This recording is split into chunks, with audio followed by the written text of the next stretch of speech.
एक दिन एक ब्राह्मण ने अपनी पत्नी को अपने बिना खाना खाने से मना किया ताकि कहीं ऐसा ना हो कि वह बकरी बन जाए। इसके जवाब में उसकी पत्नी ने भी उससे यही कहा कि वह भी उसके बिना खाना नहीं खाएगा ताकि वह कहीं चीता न बन जाए। दोनों राजी हो गए। इस तरह काफी दिन निकल गए और दोनों में से किसी ने अपना वायदा नहीं तोड़ा। दोनों एक दूसरे के साथ ही खाना खाते थे, पर एक दिन उस ब्राह्मण की पत्नी ने अपने बच्चों को खाना देते समय उस खाने में से चखने के लिए एक कौर खुद खाकर देख लिया। उस समय क्योंकि उसका पति वहां था नहीं, सो उसकी पत्नी तुरंत ही एक बकरी बन गई। जब वह ब्राह्मण घर आया तो उसने देखा कि एक बकरी उसके घर के चारों तरफ घूम रही है। ये देखकर वह बहुत दुखी हुआ क्योंकि वह तुरंत ही जान गया कि वह बकरी और कोई नहीं बल्कि उसकी अपनी प्यारी पत्नी थी। उसने उसको अपने घर के आंगन में बांध दिया और उसकी बड़ी सावधानी से सेवा करने लगा। कुछ साल बाद उसने दूसरी शादी कर ली, पर उसकी दूसरी पत्नी उसकी पहली पत्नी के बच्चों के साथ बिल्कुल भी अच्छा व्यवहार नहीं करती थी। वह तो उनको खाना भी बहुत कम देती थी। वे बच्चे बेचारे बहुत परेशान रहते थे। उनकी बकरी माँ उनकी शिकायतों को सुनती रहती, पर वह बेचारी भी कुछ नहीं कर सकती थी। उन बच्चों की माँ ने ये भी देखा कि उसके बच्चे दुबले होते जा रहे हैं। इसलिए एक दिन उसने अपने बच्चों में से एक बच्चे को अपने पास बुलाया और उससे दूसरों को भी यह बात चुपचाप बताने के लिए कहा कि जब भी उनको भूख लगे तो वे एक डंडी से उसके सींगों को मारें। ऐसा करने से उसके सींगों में से कुछ खाना निकल आएगा जिसे वे खा सकते थे। बच्चों ने ऐसा ही किया। अब जब भी उनको भूख लगती तो वे अपनी बकरी माँ के सींगों में डंडी मारते, इससे उनमें से कुछ खाना निकल आता और वे उसको खाकर अपना पेट भर लेते। इससे धीरे धीरे उनकी तंदुरुस्ती अच्छी होने लगी। पर यह तो उस सौतेली माँ की उम्मीदों के खिलाफ हो रहा था। उसके सौतेले बच्चे तो बजाय दुबले होने के और ज्यादा तंदुरुस्त होते जा रहे थे, जबकि वह खुद उनको बहुत कम खाना देती थी। वह उनको इतना तंदुरुस्त देखकर बहुत ही ताज्जुब में पड़ गई कि यह सब कैसे हो रहा था। कुछ समय बाद उस ब्राह्मण की दूसरी पत्नी ने एक एक आंख की बेटी को जन्म दिया।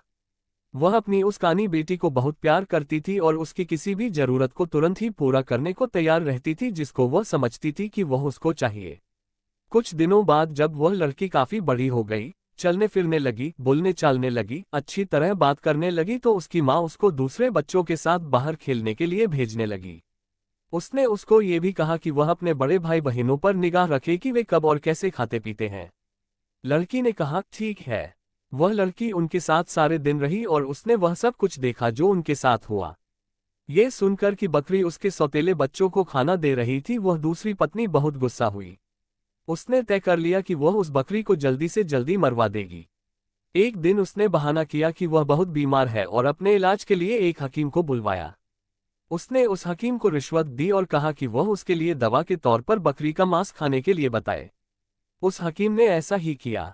ब्राह्मण अपनी पत्नी की बीमारी के लिए बहुत चिंतित था और हालांकि वह बकरी को बिल्कुल मारना नहीं चाहता था, फिर भी वह अपनी दूसरी पत्नी को ठीक करने के लिए उस बकरी को मारने को लिए तैयार हो गया। पर यह सुनकर उसकी पहली पत्नी के छोटे छोटे बच्चे बहुत रोए। वे बहुत दुखी होकर अपनी बकरी माँ के पास गए और उसको जाकर सब बताया। उनकी माँ ने कहा, मेरे प्यारे बच्चों रो नहीं। जो जिंदगी मैं जी रही हूँ ऐसी जिंदगी से तो मर जाना अच्छा है। रो नहीं। मुझे तुम्हारे खाने को लेकर कोई दुख नहीं है, क्योंकि अगर तुम मेरा कहा करोगे तो खाना तो तुमको उसके बाद भी मिलता रहेगा।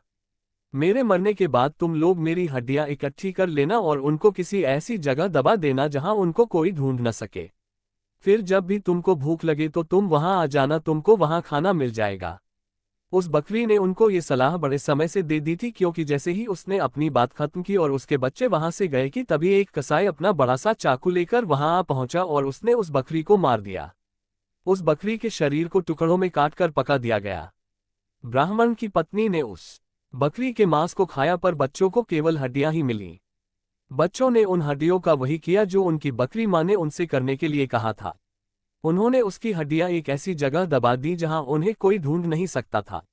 जब उनको खाने की जरूरत होती तो वे वहां जाते और उन हड्डियों से खाना मांग लेते और उनको खाना मिल जाता। सो अब उनको फिर से खाना रोज और खूब मिल रहा था। अब वे भूखे भी नहीं रहते थे। उनकी तंदुरुस्ती फिर से ठीक होती जा रही थी। उस बकरी के मर जाने के कुछ समय बाद ब्राह्मण की पहली पत्नी की एक बेटी पानी के नाले में अपना चेहरा धो रही थी कि उसकी नाक की लोग खुल गई और पानी में गिर गई। एक मछली पानी के साथ साथ उसको भी पी गई। अब हुआ ये कि एक मछुआरे ने वह मछली पकड़ ली और राजा के रसोइये को बेच दी। रसोइये ने जब उस मछली को पकाने के लिए काटा तो उसको ये देखकर बड़ा आश्चर्य हुआ कि उसके अंदर तो नाक की एक लोग थी। वह उसको लेकर राजा के पास गया तो राजा को भी उसमें रुचि हो गई। राजा ने अपने राज्य में यह मुनादी पिटवा दी कि जिस किसी की भी नाक की लोग खो गई हो वो उसको राजा से आकर ले जाए। कुछ ही दिनों में उस लड़की का भाई राजा के पास आया और बोला कि वह नाक की लोग उसकी बहन की थी। उसकी यह नाक की लोग उसका चेहरा धोते समय नाले में गिर पड़ी थी। राजा ने उस लड़की को बुलाया तो वह उसकी सुंदरता और अच्छा व्यवहार देखकर इतना प्रभावित हुआ कि उसने उससे शादी कर ली और उसके परिवार की भी खूब सहायता की।